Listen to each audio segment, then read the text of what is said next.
नमस्कार, स्वागत है आपका एक नई वीडियो में। टाइटल है इलेक्टोरल बॉन्ड्स। यस, आपने कभी न कभी इसके बारे में जरूर सुना होगा। जब भी चुनाव आते होंगे या कुछ मुद्दा गर्म होता हुआ असेंबली में या पार्लियामेंट में, इलेक्टोरल बॉन्ड के बारे में कुछ न कुछ जांच पड़ताल के बारे में ऐसी कहानियां चलती रहती। प्राइमरली इलेक्टोरल बॉन्ड्स हैं किसी भी पार्टी को चंदा देने से लेके जुड़े हुए हैं। यस, पार्टी की जो फंडिंग होती है ना, जो चंदा हम बोलते हैं, जो चंदा इकट्ठा करते हैं, जो डोनेशन इकट्ठी करती हैं पॉलिटिकल पार्टीज, उससे जुड़े हुए हैं इलेक्टोरल बॉन्ड्स। तो आइए इनको समझते हैं। इसका ओवरव्यू आपको मिलेगा। एक जो अभी तक आपको जानकारी नहीं थी कि ये होते क्या हैं, इस वीडियो के बाद में मैं गारंटी देता हूं आप समझ जाओगे कि ये होते क्या हैं और काम कैसे करते हैं। एक ओवरव्यू आपको जरूर मिल जाएगा।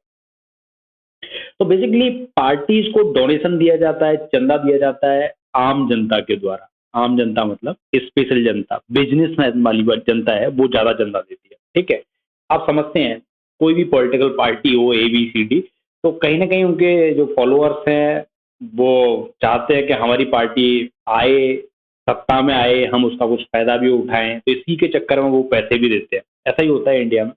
तो ये डोनेशन से, इस चंदे से पार्टी चुनाव लड़ती है। तो अब तक इंडिया में क्या हो रहा था, अब तक मतलब 2017 तक की बात कर रहा हूं मैं, क्योंकि इलेक्टोरल बॉन्ड्स हैं 2017 में इंट्रोड्यूस हुए थे। ठीक है, तो उससे पहले क्या हो रहा था कि 20,000 रुपए तक अगर कोई बंदा जमा करता है पार्टी के खाते में, पार्टी को चंदा देता है, तो 20,000 रुपए तक उस पर इनकम टैक्स नहीं लगेगा, उसका नाम कहीं रिवील नहीं होगा, बस वो पैसे दे देगा और कहीं भी चला जाएगा। कौन बंदा था किसी को नहीं पता है, ऐसा होता था।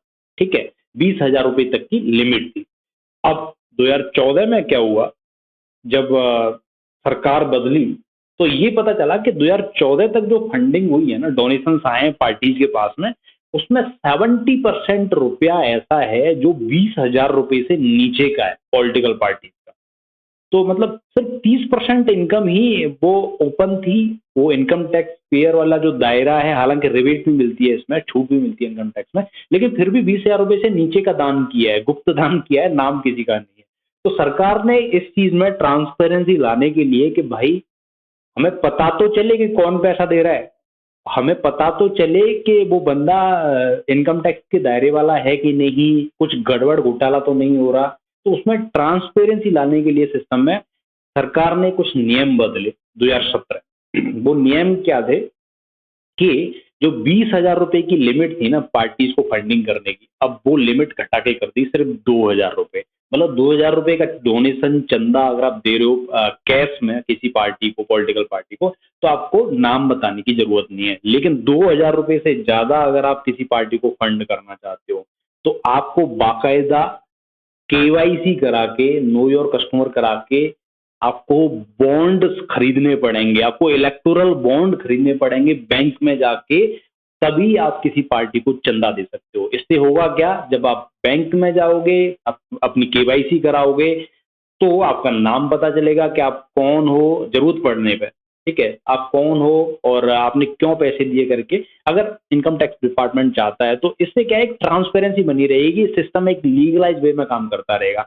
तो बेसिकली इलेक्टोरल बॉन्ड में क्या होता है, जैसे मुझे अगर जाना है किसी पार्टी को फंड करने के लिए, मैं 1 लाख रुपए देना चाहता हूँ, तो मैं एक पर्टिकुलर ब्रांच पे जाऊंगा। ये हर जगह अवेलेबल नहीं है, इलेक्टोरल बॉन्ड हर एक बैंक में अवेलेबल नहीं है। सिर्फ SBI, state bank of India, electoral bond issue करती है।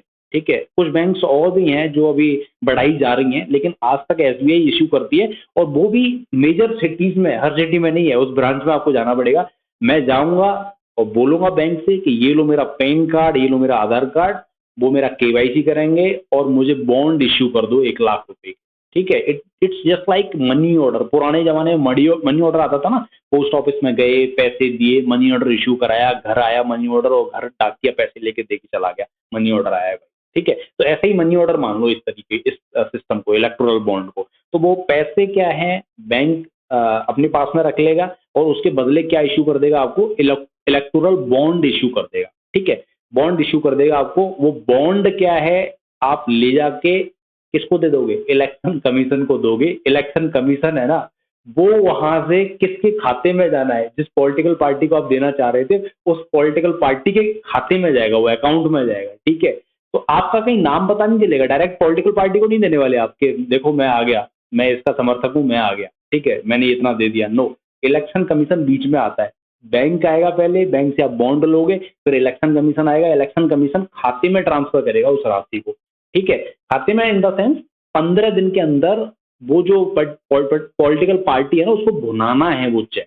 ये पैसा बैंक से आपका इलेक्शन कमीशन होते हुए जो बॉन्ड पहुंचेगा आपका पॉलिटिकल पार्टी के पास में, वो पॉलिटिकल पार्टी भुनाएगी उस बॉन्ड को, उस पैसे को, उस चेक को, ठीक है। Cheque in the sense bond ही है वो, तो उस बॉन्ड को तब उनको जाके पैसे मिलेंगे। तो मीडिएटर आप देखो, बैंक आ गया, इलेक्शन कमीशन आ गया, तब जाके आपका पॉलिटिकल पार्टी आया है। आपका कहीं भी डायरेक्ट कॉन्टेक्ट नहीं है पॉलिटिकल पार्टी के साथ। तो ये एक अच्छी बात है इसमें, ठीक है, पता ना चले, इन्फ्लुएंस ना बन पाए। ठीक, आगे बढ़ते हैं। फीचर्स क्या है इसके? फीचर्स ये है कि 15 दिन जो मैंने बताया ना, इश्यू करने के 15 दिन के अंदर पॉलिटिकल पार्टी को इलेक्टोरल बॉन्ड को रिडीम कराना पड़ेगा। यस, रिडीम कराना पड़ेगा इलेक्शन कमीशन के थ्रू। वहां से वो पैसे इश्यू करेंगे, लो भाई इनका रिडीम हो गया, इनके खाते में एंट्री बना दो, इस तरीके से, ठीक है। किस पार्टी का कितना पैसा था, इस पार्टी का इतना पैसा था, ये रेफरेंस नंबर था, नाम नहीं आएगा, ये रेफरेंस नंबर था, बैंक का रेफरेंस नंबर। अगर फर्दर इंक्वायरी होनी है तो उस रेफरेंस नंबर के बेसिस पे इलेक्शन कमीशन करवा सकता है, क्योंकि रेफरेंस नंबर जब बैंक में आएंगे तो पता चल जाएगा कि कौन से तुलसीराम, कौन से सियाराम, किस किस भाई ने इसको दिया है पैसे को, ठीक है। तब तक पता नहीं चलेगा, तब चीजें नॉर्मल। तो ऐसे करके ये काम करता है, रिडीम कराना पड़ेगा 15 दिन के अंदर। और फीचर्स क्या है, ये जो इलेक्टोरल बॉन्ड है पूरे साल अवेलेबल नहीं है, साल में सिर्फ 70 दिन अवेलेबल रहते हैं। मतलब विंडो खुलती है 10-10 डेज के लिए, जनवरी में, अप्रैल में, जुलाई में, अक्टूबर में 10-10 डेज के लिए विंडो खुलेगी, तभी आप इनको खरीद सकते हो, तभी आप इनको किसी पॉलिटिकल पार्टी को फंडिंग कर सकते हो। अच्छी बात यह है कि जब लोकसभा के इलेक्शन होने हैं तो एडिशनल 30 डेज के लिए विंडो और ओपन हो जाती है, ठीक है। तो ये फीचर्स हैं इसके। 15 दिन का टाइम क्यों रखा है, 15 दिन के अंदर ही क्यों बुलाना है, इसको रिडीम करना है पॉलिटिकल पार्टी को, क्योंकि अदरवाइज क्या होता है, वो अपना इलेक्टोरल बॉन्ड लेके ना इकट्ठा करके बैठ जाते। 200 करोड़ का बॉन्ड है ना, वो किसी दफ्तर में पेंडिंग पड़ा होता और यहाँ कैश फ्लो की दिक्कत हो जाती, यहाँ जो पैसा का जो होर्डिंग है ना वो स्टार्ट हो जाता। तो किसी समझदार आदमी ने बढ़िया काम किया है, तो बॉन्ड्स है 15 दिन के अंदर जाके बुना लो, नहीं तो एक्सपायर हो जाएंगे, ठीक है। तो वो होर्डिंग है ना मनी की, जो ट्रांजेक्शन की, वो होर्डिंग नहीं कर पाएंगे, ठीक है। नीड, जरूरत क्या है, जरूरत देखो सिंपल सी बात है, 20,000 रुपए तक का ट्रांजेक्शन पहले 2014 से पहले होता था, तो पता ही नहीं चल पाया। 70% पैसा तो ऐसे ही चल रहा था बिना नाम लिए, ट्रेस आउट ही नहीं कर सकते आपके कौन दे के चला गया। अभी 2,000 रुपए की लिमिट लगा दी, तो इससे कम से कम क्या है, ट्रांसपेरेंसी सिस्टम में बनी हुई है, और कोई ऐसा नहीं है कि ट्रेसेबल नहीं है, चीजें ट्रेसेबल हैं। 2,000 रुपए करके कोई बंदा जमा करेगा तो कितना करा लेगा, कैसे कराएगा ही नहीं मेरे हिसाब से, ठीक है। बॉन्ड ही लेगा अल्टीमेटली जो ट्रेसेबल। ये पार्टी में आप देख सकते हो कि कहाँ कहाँ से इनके पास में पैसा आया, अननोन सोर्स, टोटल इनकम। तो ये जो पैसा आप देख रहे हो ना, ये 2021 और 2022 की फंडिंग है। इसमें आप ऐसी पार्टीज देख रहे होंगे कि इनका नाम भी आपने कभी नहीं सुना है, द्रविड़ा मुन्नेत्रा कजगम, डीएमके, ठीक है। तमिलनाडु, केरला, ये सब पार्टी एक्टिवेटेड है वहाँ पे। इनकी फंडिंग देखिए आप, 306 करोड़, मेजर मेजर पार्टीज की नहीं, ठीक है। इनकी फंडिंग बहुत तगड़ी है। तो ये सब चीजें ट्रांसपेरेंसी लाने के लिए ना, ये होना बहुत जरूरी था। अब अगर कोई चाहे कि ट्रेस आउट करना है तो इस पैसे का ट्रेस आउट कर सकते हैं, खोजा जा सकता है ये पैसा कहाँ से आया था, किस कौन बंदा दे के गया था, इनकम टैक्स डिपार्टमेंट अगर चाहे तो, ठीक है, बॉन्ड्स वगैरह। तो ये चीजें आसान हुई हैं, और ट्रांसपेरेंसी ऐसे भी तो बड़ी है कि पैसा पता चल पा रहा है यार, कितना इतना पैसा किस पार्टी के पास में किस खाते में जा रहा है, ठीक है। क्रिटिसिज्म इसका इसीलिए हुआ था, 2017 में ये बीजेपी सरकार है वो लेके आई थी इसको। तो क्रिटिसिज्म इस बात पे हुआ था कि इसको मनी बिल बना के इंट्रोड्यूस किया था सरकार ने। तो मनी बिल में क्या होता है, राज्यसभा में पास नहीं कराना होता, सिर्फ लोकसभा में पास करा लो आपकी, क्योंकि मनी बिल है वो, ठीक है। तो वहां से ही जाके वो डायरेक्ट प्रेसिडेंट रूल बना देता है उसको। तो इसका क्रिटिसिज्म इसलिए हुआ था कि आप डायरेक्ट लोकसभा में लेके आ गए, आपकी मेजोरिटी थी, तो आपने मनमानी कार्रवाई कर ली, हम तो इसको सपोर्ट ही नहीं करते थे। तो ये एक क्रिटिसिज्म था इस बिल का, कि इसे मनी बिल बना के और इंट्रोड्यूस किया बीजेपी सरकार ने। और भी बहुत सारे पहलू उससे जुड़े हुए हैं, बड़ी बड़ी पार्टीज को फंडिंग कम मिल रही है, छोटी पार्टीज को फंडिंग ज्यादा मिल रही है।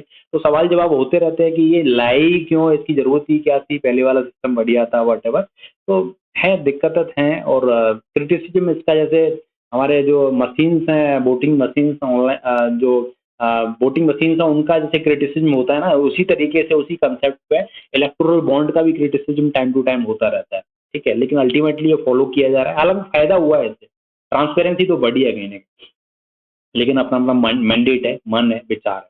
तो जरूरत है इसमें थोड़ा सा और रिफाइनमेंट लाने की इस सिस्टम में, ठीक है। मैं तो कह रहा हूँ 2,000 रुपए की जो सीलिंग लगा रखी है वो भी खत्म करो, और सारा का सारा इलेक्टोरल बॉन्ड है, जाने दो, ठीक है, वही होने दो। रही बात राज्यसभा और लोकसभा में बहुमत की, तो आज के टाइम पे अगर इसे इंट्रोड्यूस आप कर दोगे तो दोनों जगह से ये पास हो जाएगा डेफिनेटली, कोई डाउट ही नहीं है, क्योंकि मेजोरिटी की सरकार बैठी हुई है दोनों जगह पे, ठीक है। तो वो छोड़ दो। अब अगला स्टेप क्या है, पूरे इंटरनेशनल लेवल पे किसी भी कंट्री में आप देख लीजिए, फंडिंग तो होती है पॉलिटिकल पार्टी, वो आप नहीं रोक सकते। ट्रांसपेरेंसी बढ़ी है इस इलेक्टोरल बॉन्ड के बाद में, इसमें भी कोई डाउट नहीं है। तो जो चल रहा है वो चलने दो, थोड़े थोड़े जो अब वो सकते चेंजेस हैं टाइम टू टाइम, वो करते रहने चाहिए इस बिल में, इस इलेक्टोरल बॉन्ड प्रोसीजर। तो लास्ट में the question for you is, where will 2024 Olympics be played, ठीक है। 2000 थोड़ा सा हटके क्वेश्चन है, लेकिन है तो जीके के है ना। 2024 के जो ओलंपिक्स हैं वो कहाँ पे खेले जाएंगे, इसका करेक्ट आंसर आपको कमेंट बॉक्स में करना है। If you are aware, please do comment in the comment box, and if you like such type of topics to listen to get yourself updated, please do subscribe my channel इसको मेट के भी। So thanks for watching.